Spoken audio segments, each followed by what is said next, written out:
When people are very old and deteriorated and no one enters their world and they're just sitting there, they will withdraw inward more and more. And their desperate need for connection is all now inside. And if a person is all alone, even if they're very, very deteriorated, there's a longing for this kind of closeness. Mrs. Wilson, hello. You want me to sit? Can you see me good? Gladys Wilson is a wonderful example of a person who is in the phase of repetitive motion, where people use movements, repetitive movements, because they don't have any more speech or very little speech, but they have human needs that need to be expressed.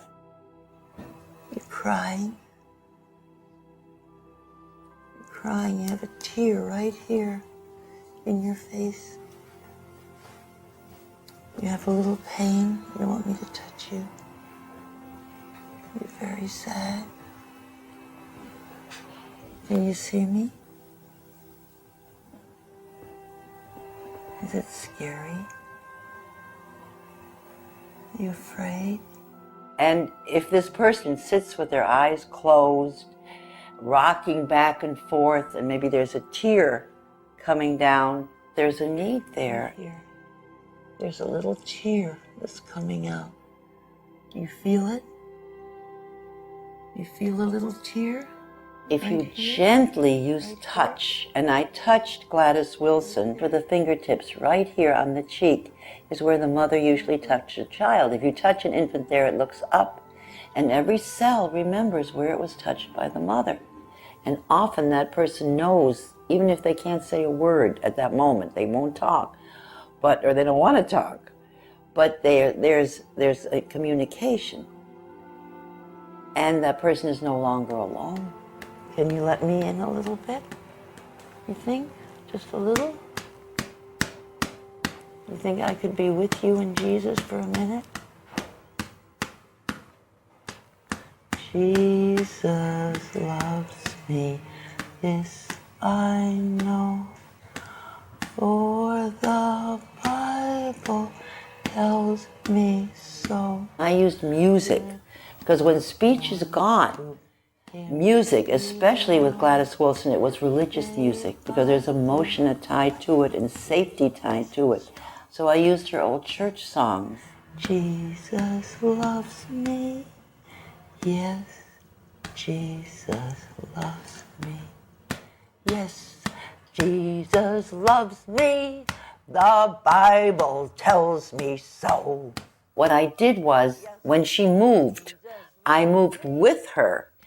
And when I was singing, because she didn't sing with me, so I matched the intensity of my voice to the intensity of her movement. And pretty soon, for a split second, we became one person.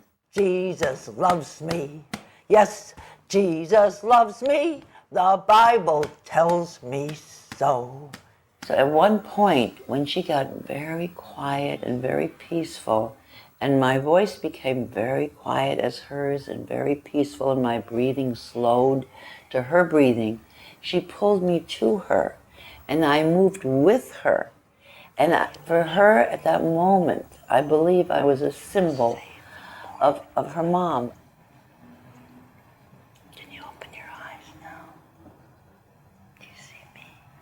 Feel safe and warm? Yes? Can you sing with me? He's got the whole world in his hands. He's got the whole world in his hands. He's got the whole world in his hands. He's got the whole world in his hands. He's got the mothers and the fathers. He's got the mothers and the fathers in his hands. He's got the mothers and the fathers in his hands. He's got the whole world in his hands. He's The breakthrough doesn't happen every time. The person will not always open their eyes and look at you.